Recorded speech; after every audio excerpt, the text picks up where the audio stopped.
सतत रूप से ज्ञान विज्ञान ने प्रगत किया है, इसमें कोई दो राय नहीं है।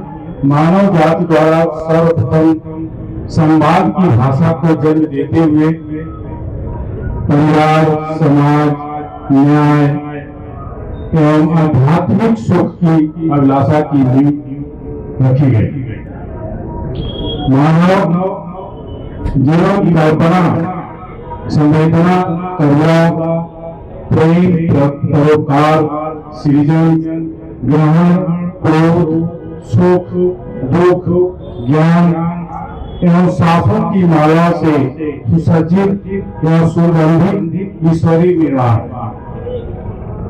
मानव की ऐसी खूबसूरती स्पष्ट ईश्वर प्रदत्त होने के कारण मानव सृजित कोई भी विचार अथवा शक्ति मानव अपने सृजन काल से ही अपनी आवश्यकता, कल्पना और परिकल्पना के आधार पर निरंतर आविष्कार के नए आयाम बना रहा है।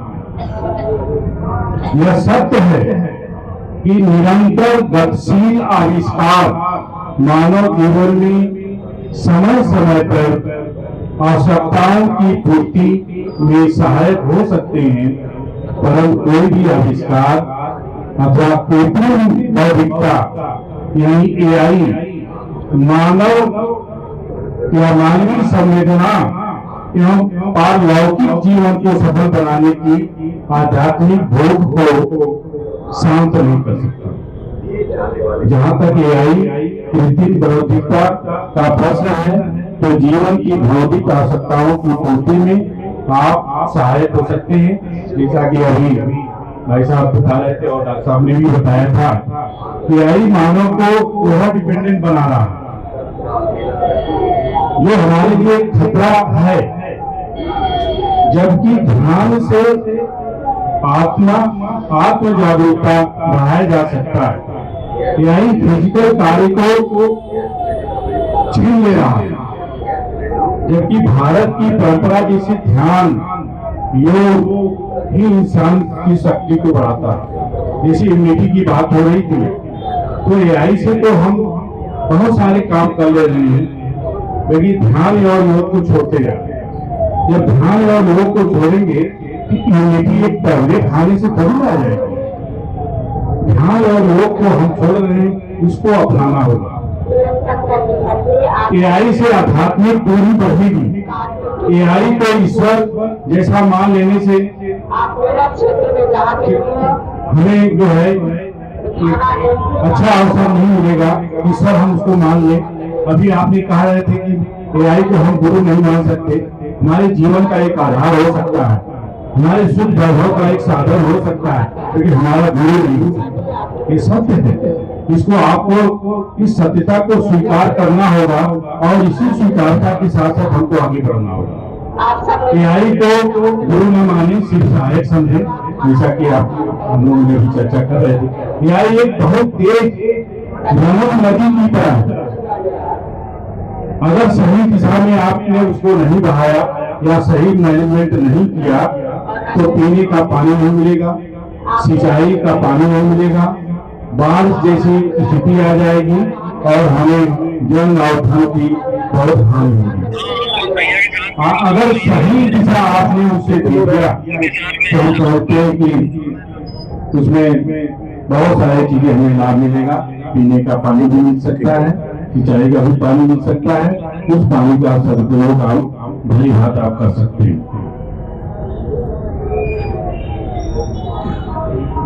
यह भी सत्य है कि मानव स्वभावतः नवोन्मुखी होता है, होने के कारण उसी कृत्रिम बौद्धिकता को और कुशल बनाने के लिए पुनः ध्यान से ज्ञान प्राप्त करके उच्चतम बिंदु पर अपने ज्ञान की धारा को बहाया जा सकता है।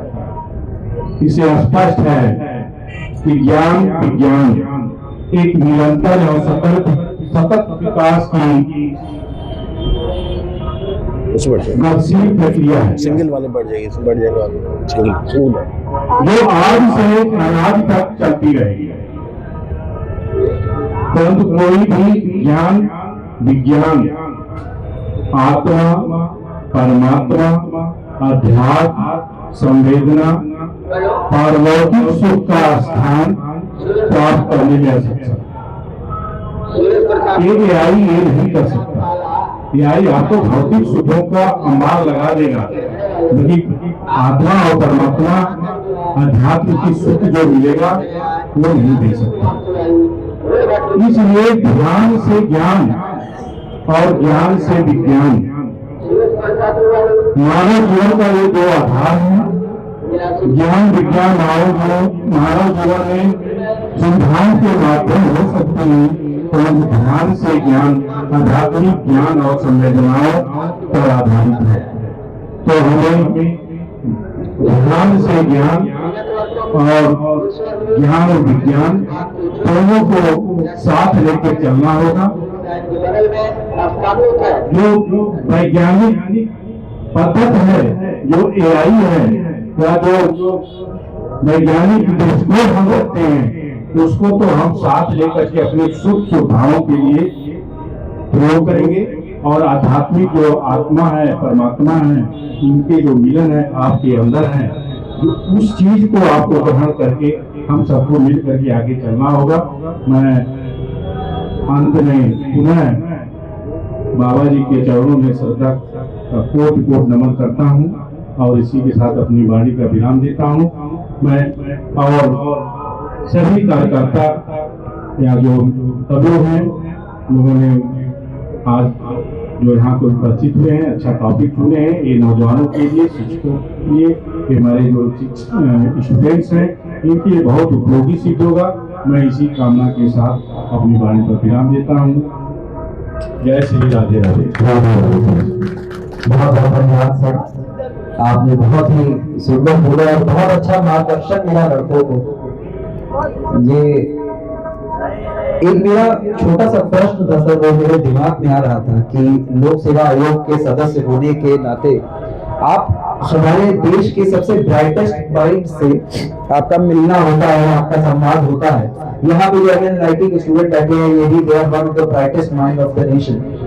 आपका इनको क्या एक छोटा सा जैसे मूल मंत्र, जो सक्सेस का मूल मंत्र होता है कि एक होती है करियर वाइज सक्सेस, एक होता है पूरा जीवन सार्थक हो जाना।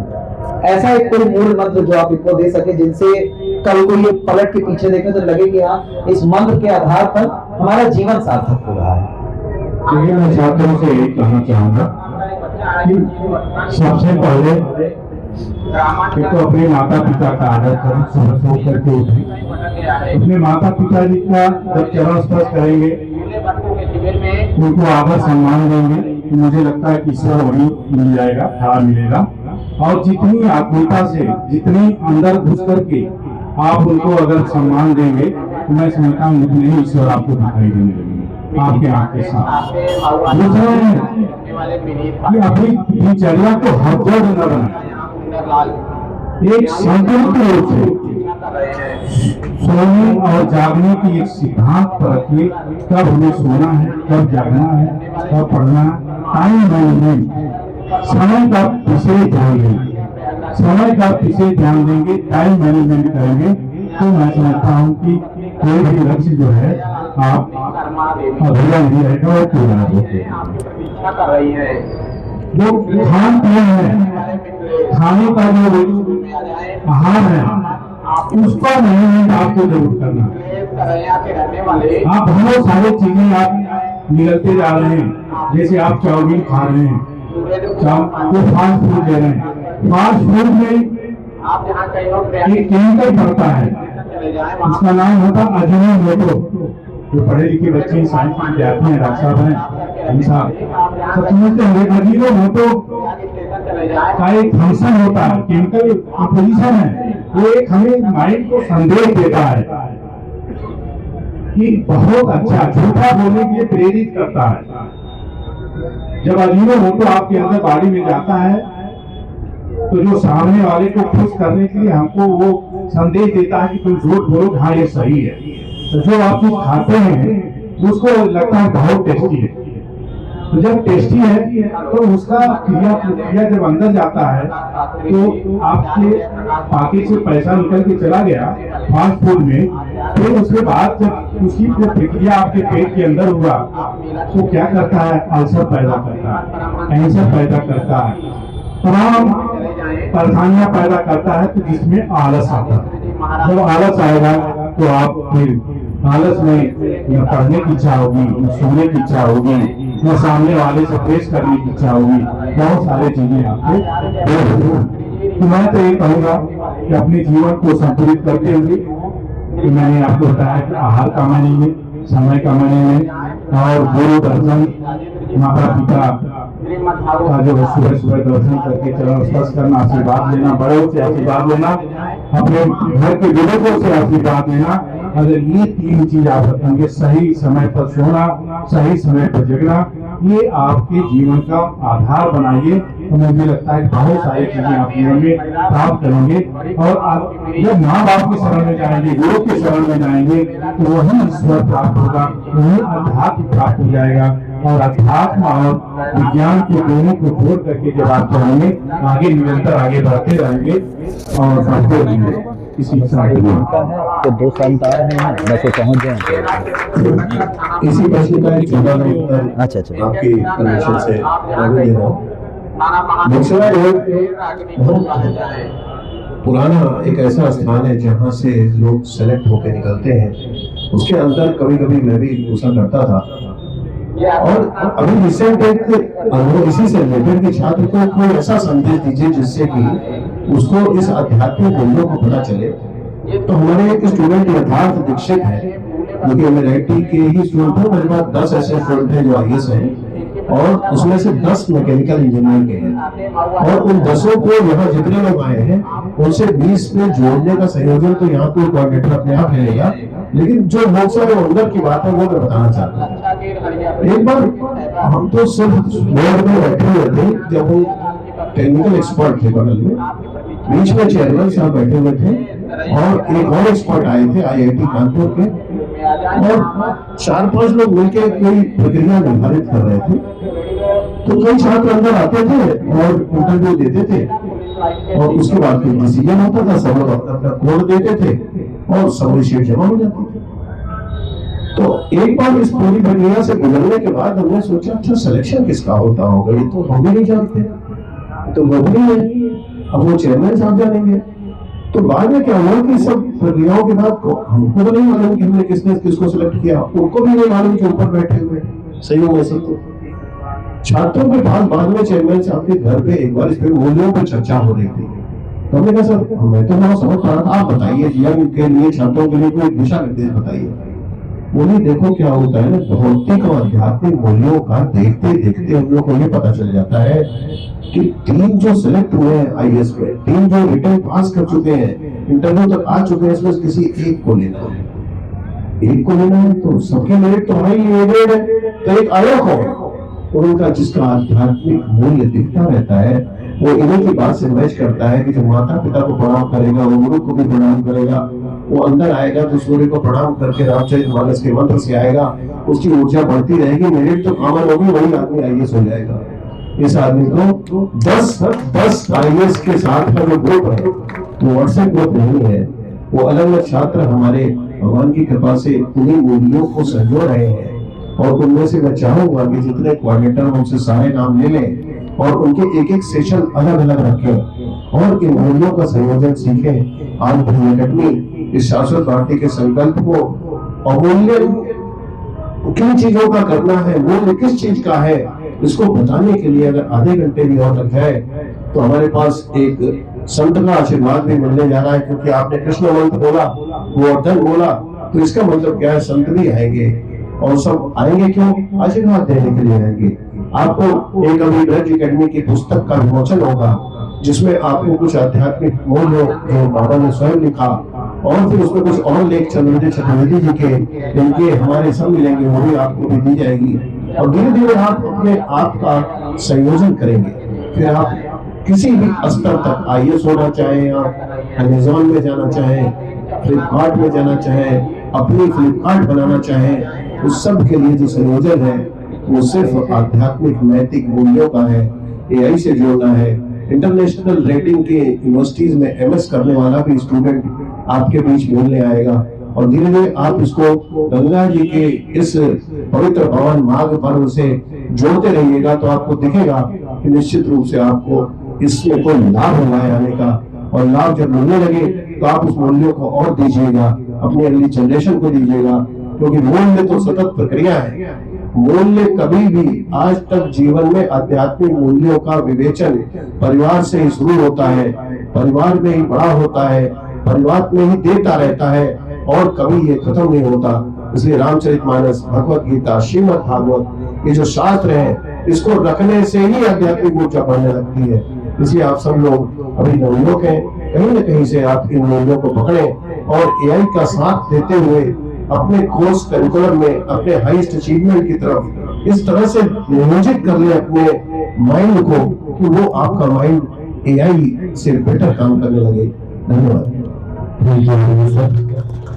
इसी के साथ कार्यक्रम को आगे बढ़ाते हैं। आज हमारे बीच इंजीनियर सौरभ चतुर्वेदी हैं, जो ऑरेकल टेक्नोलॉजीज के सीनियर मैनेजर हैं। इन्हें 15 वर्ष से ऊपर का आईटी फील्ड में अनुभव हो चुका है। मैं उनसे अनुरोध करूंगा कि मंच पे आए और बच्चों के बीच अपने 15 वर्षों का अनुभव शेयर करें। ध्यान दें, ये प्रियांश नाम का ही बच्चा है। थैंक यू एवरीवन और बाबा जी को सत सत नमन। मैं सभी लोगों की डॉक्टर साहिबा ये बच्चे शिविर में आया हुआ है। सौरभ पांडे आए और इनका स्वागत करें। चतुर्वेदी सौरभ पांडे, सौरभ चतुर्वेदी का स्वागत करें। ये प्रियांश नाम का धन्यवाद।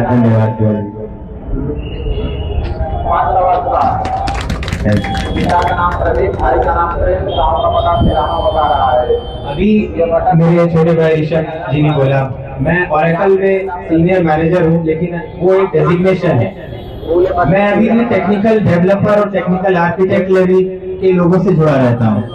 जैसे आज का जो प्रोग्राम का एक थीम है एआई एंड कॉन्शियसनेस, वो भी आए हैं। तो क्या एआई कॉन्शियस हो चुका है? ये एक हमारा सोच है।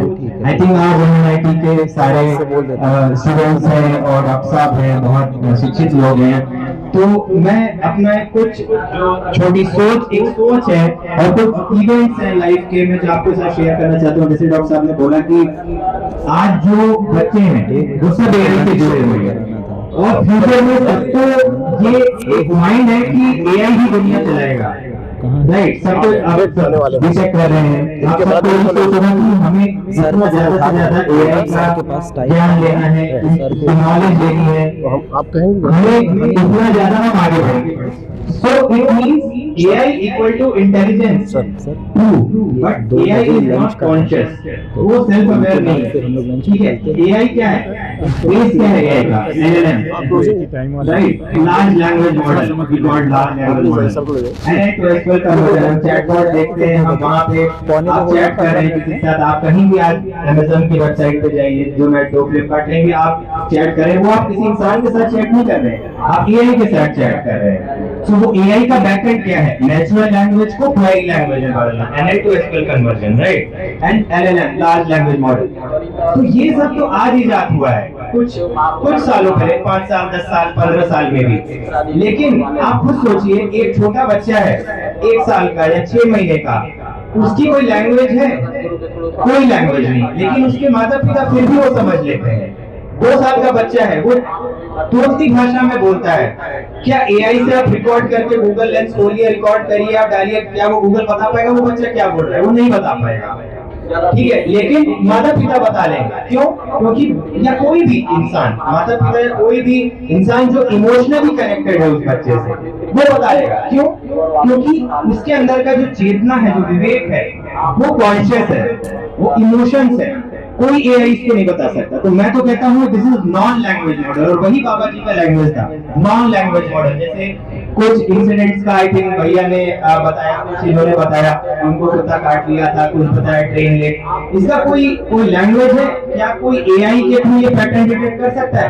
कोई भी नेचुरल कैलेमिटीज होती है, कहीं एयरप्लेन क्रैश हो गया, कहीं कुछ क्रैश हो गया, कोई भी नेचुरल कैलामिटीज एआई प्रेडिक्ट नहीं कर सकता है। अगर ऐसा प्रेडिक्ट करता तो दुनिया में कहीं नेचुरल कैलामिटीज होती ही नहीं, राइट। तो इससे ही हमें ये पता लगता है कि ये पता ही नहीं कर सकता एआई कि कोई ऐसी चीज होने वाली है, जो कि बाबा जी के चेतना बुद्धि विवेक से हमें पता लगा, और उसी चेतना बुद्धि विवेक का हमें आगे फॉलो करना है। जैसे डॉक्टर साहब ने बोला कि इंटरव्यू लेने जाते हैं या देने जाते हैं बच्चे, मैं खुद ऑरेकल में हूँ, मैं खुद रिक्रूटमेंट, इवन एमएनआईटी में भी ऑरेकल आती है कंपनी रिक्रूट करने, बहुत आईआईटीज में जाती है रिक्रूट करने, इवन लेटरल हायर्स लाइक जिसको 10 साल 15 साल एक्सपीरियंस हो गया, मैं उनका भी इंटरव्यू लेता हूँ, और सब इक्वली टैलेंटेड होते हैं, ऑल आर एआई स्किल्ड। जैसा सर ने बोला ना कि 3 इमेज एक सेलेक्ट करना है, तीनों एक लेवल के हैं, लेकिन किसको सेलेक्ट करेंगे आप? ये एआई भी नहीं बता सकता। एआई के अंदर आप स्टैटिस्टिक्स डालेंगे, डेटा डालेंगे कि ये इसके अचीवमेंट्स है, तुम सेलेक्ट करो। AI will also hallucinate, right. आप एआई, अगर आप सब एआई पढ़े हैं तो एआई एजेंट्स बनाते हैं, एआई मॉडल्स बनाते हैं, AI models also hallucinate, okay, hallucination होता है उनको, क्योंकि वो जहां कॉम्प्लेक्स प्रॉब्लम आई वो हैलुसिनेट करने लगेगा, वो समझ नहीं पाएगा कि क्या सच है क्या रियलिटी है, वो हैलुसिनेट करने लगेगा। बट इंसान हैलुसिनेट नहीं कर सकता, राइट। आपके मोबाइल है या कोई भी मशीन है, हैंग हो जाती है तो आप क्या करते हो? रीस्टार्ट कर देते हो, राइट। क्या इंसान की कॉम्प्लेक्स लाइफ में कॉम्प्लेक्सिटी आई तो इंसान रीस्टार्ट हो सकता है क्या? नहीं हो सकता रीस्टार्ट, राइट। उस समय उसका बुद्धि विवेक ही काम आता है, जो उसको वो कॉम्प्लेक्स प्रॉब्लम या कॉम्प्लेक्स सिचुएशन लाइफ में, it can be anything, it can be your exams, it can be your civil services exams, it can be your relations, it can be your job, it can be anything where you are stuck in your life.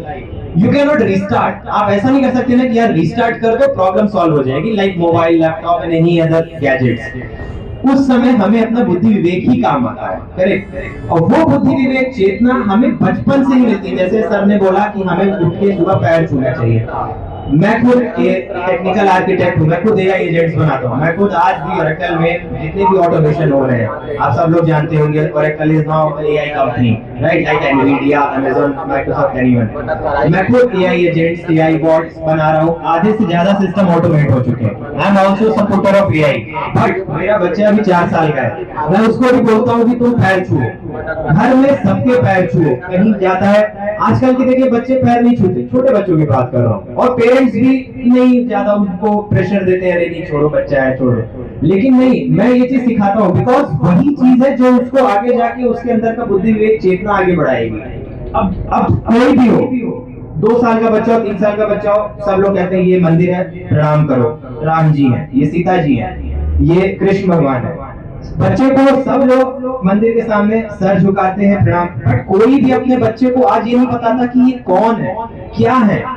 मैं खुद बताऊं, अभी recent की बात है, दशहरा था, मैं अपने बच्चे को लेकर 3 साल का बच्चा है, रावण चल रहा था, उसने मुझसे खुद क्वेश्चन किया। मैं थोड़ा इस चीज को, वो भी हुआ, अरे इसको इतना सोच आई कैसे। उसने कहा 3 साल का बच्चा, पापा रावण को क्यों जलाते हैं, हम क्यों जलाते हैं रावण को। मुझे लगा कि मैं चाहता तो इस बात को टाल सकता था, 3 साल का बच्चा है, इसको क्या मैं समझाऊं, अरे बेटा ऐसे ही मैं बोल, लेकिन मैंने कहा नहीं, इसको समझाना चाहिए। मैंने उसको पूरा घर आया, पूरा समझाया कि राम जी, तुम्हें पता है भगवान है, राम जी सीता जी को रावण ले गया था, उन्होंने, रावण बहुत खराब है, उसका व्यवहार खराब था। इंसान कोई खराब नहीं होता, उसका व्यवहार खराब होता है, उसकी चरित्र खराब होता है, इसीलिए उसको बोलते हैं खराब। तो रावण का वही, मैंने उसको पूरी दशहरा की स्टोरी सुनाई शॉर्ट में, जितना वो समझ सके, और वो जाके अपने स्कूल में सुनाया नेक्स्ट डे। उनकी स्कूल की टीचर्स इतनी इंप्रेस हुई कि उन्होंने रिकॉर्डिंग करके अपने स्कूल के पेज, फेसबुक पेज, व्हाट्सएप सब जगह शेयर किया। और उनकी स्कूल टीचर ने मुझे खुद कहा कि सर आपने जो अपने बच्चे को 3 साल, नर्सरी में है वो, जो आपने बताया वो स्कूल के किसी बच्चे को नहीं पता है, किसी एआई सबको पता है। आजकल कोविड के बाद से ऑनलाइन क्लासेस हो रही है, सबको, सब 3 साल के बच्चे को भी पता है जूम कैसे चलाते हैं, कॉन्फ्रेंसिंग कैसे करते हैं, मोबाइल कैसे चलाते हैं, लेकिन किसी को नहीं पता कि राम जी कौन थे, कृष्ण जी कौन थे, क्या उनके योगदान थे, उनकी सोच क्या थी, चेतना क्या थी, वो बचपन से ही डेवलप नहीं कर सकता कोई। लेकिन यही मेन है, जेनजी, आज की आप लोगों की जनरेशन है जेनजी जनरेशन, राइट। आप सुनते आ रहे होंगे जेनजी जनरेशन का किस तरफ जा रही है जेनजी, लेकिन यही हमें उनकी सोच बदलनी है। हमें एआई के साथ साथ उनकी विवेक चेतना को भी आगे बढ़ाना है। ये आपको डिसाइड करना है कि आप एक बॉट होके रह जाएंगे। बॉट मतलब छोटे छोटे रोबोट्स को हम बॉट्स कहते हैं, राइट। बॉट्स का क्या काम होता है, एक फिक्स पैटर्न है, तुमको डेटा एंट्री करना है, तुमको दिमाग नहीं लगाना है, you are a bot, you have to just give the data. या आप एक एआई एजेंट बनेंगे। एआई एजेंट का क्या मतलब है, स्मार्ट वर्क। तो कल को आप लोग या कोई भी इंसान किसी भी फील्ड में है, वो उसको खुद डिसाइड करना पड़ेगा और वो आएगा उसकी खुद सोच शक्ति और चेतना से, राइट। जैसे सर ने बोला कि यार ऋषभ ने बोला कि आज आप गूगल पे या एक टाइप कीजिए, पूरा आ जाएगा कि आपको मरीन लाइफ या पूरा आपको डॉक्टरी ही करा देगा, लेकिन आपको कुछ याद नहीं आएगा।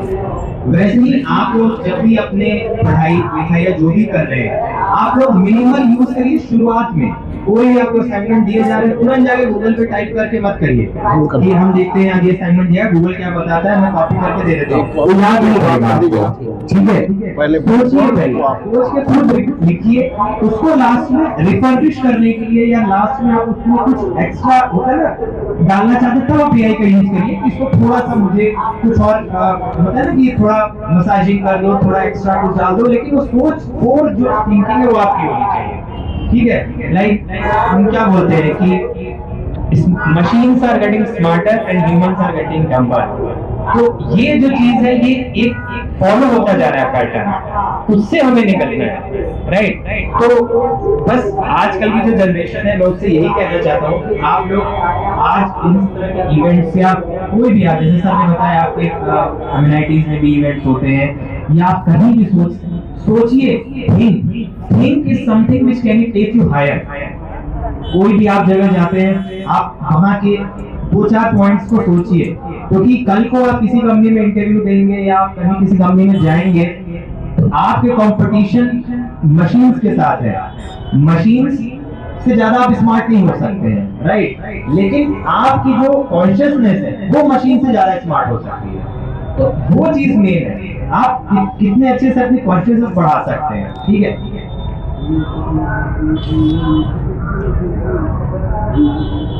I think this is it from my side. मैं बस यही कहना चाहता हूँ कि आप एआई का यूज एक शॉर्ट टर्म के लिए यूज करिए, बट कोर थिंकिंग अपनी रखिए। ठीक है, थैंक यू। बहुत बहुत धन्यवाद सर जी। इसी के साथ मैं समझ सकता हूँ कि सर के पास बहुत ही सीमित समय है।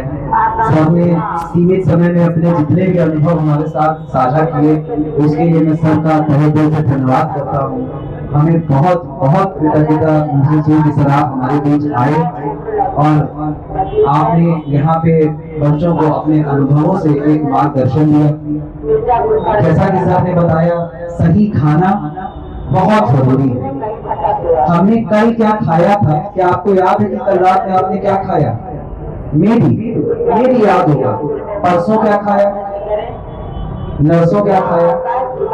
हम जो खाना आज खाते हैं उसको पच के, डाइजेस्ट होके, प्रोसेस होके 40 दिन बाद वो हमारा खून नैरो बनता है।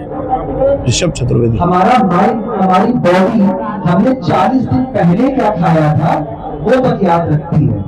तो हम इस चीज को कभी अनुभव नहीं कर पाते, हमारा शरीर और हमारे दिमाग के लिए कितना महत्वपूर्ण है। सर ने उस दिशा में हमें एक सोच रखने को कहा है। हम सब पूरा प्रयास करेंगे कि हम स्वस्थ खाएं, संवेदनशील बने, अपने बड़ों से, अपने माता पिता को बिल्कुल बहुत ज्यादा से ज्यादा सम्मान दें, उनसे जुड़े, उनसे अपनी बातों को शेयर करें। Thank you very much sir. इसी के साथ मैं सर से आग्रह करूंगा कि आप प्लीज श्रद्धांजलि चलें, बाबा जी का प्रसाद ग्रहण करें। अभी करें जी, अब जी नहीं, अभी नहीं अभी सर कर रहे हैं, नाम देंगे क्या? अभी वो अभी हम लोग 5-10 मिनट और रुकेंगे सर को जाना था। और जो अभी बात चल रही है इसमें अभी थोड़ा सा डिस्कशन होगा, दो लोग आ रहे क्योंकि ये अभी बन गए हैं। स्वामी जी थोड़ा सा रिफ्लेक्शन 5-10 मिनट का करने के बाद जाना है, फिर हम लोग इस प्रोग्राम को समाप्त करेंगे। सर जाएंगे। अभी जो थीम हम सब ने माइंड में सुना, ये कुछ मैप बना चुका होगा, दिमाग में कुछ अवमूल्यन कुछ उसका निर्धारण कर चुके होंगे। तो हम सबको ये देखना है। ये कुछ कहना चाहेंगे आप लीजिए। आज ब्रज अकादमी वृंदावन के मार्ग में शिविर में इतना स्वस्थ चिंतन और एक आज का जो विषय है उसको लिया गया और उस विषय पर हमारे लोक सेवा आयोग के सदस्य महोदय श्री राम जी के प्यारे, देखिए पहले हमारे माता पिता कैसा नाम रखते थे, राम प्यारे, यानी कि वो जब भी मुझसे बोलेंगे राम राम प्यारे, नाम अपने आप निकलेगा। हमारे यहाँ ये कहा गया है श्वास श्वास हरि नाम रट, वृथा श्वास मत खोए, ना जाने इस श्वास का फिर आवन होए न होए। इसी को लेते हुए हमारे वंशज, हमारे माता पिता, हमारे पूर्वज ऐसा करते थे कि सहज में ही नाम चलता है। वो भोजन भी बनाती है, माँ भोजन बनाती होगी तो बोलती होगी राम प्यारे आओ, राम जी को अपने आप भोग लग गया। वो सुलाती होगी तो राम प्यारे सो जाओ, तो नन्हे होंगे, छोटे होंगे। उस संस्कार को उस माँ, उस पिता ने अपने अंदर, अपने कुटुंब में जीवित रखने के लिए ऐसे ऐसे नाम रखे। आप लोग सहज में नाम स्मरण करते जाइए और तन मन धन को श्री कृष्ण या जो भी आप समझते हो उस इष्ट में समर्पित करते हुए अपने जीवन को धन्य करिए। आपको जो भी पैसा कमाना है खूब कमाइए। हमारे यहाँ तो श्लोक है, लक्ष्मीवंतम यशस्वंतम धनवंतम धनम रूपम देहि जयम देहि यशो देहि यशो देहि। हम लोग अपने ईश्वर से यही प्रार्थना करते हैं कि अपने जन्म को सफल करते हुए आगे बढ़ते जाए और आधुनिकता को साथ देते हुए हम आगे बढ़े और अपने मूल्यों को और आगे बढ़ाए। इसी भावना के साथ श्री भैया जी का बहुत स्वागत करती हूँ, बहुत अभिनंदन करती हूँ कि आप आए और आपने बातों के साथ अपने विचार शेयर किए। जय जय श्री राम।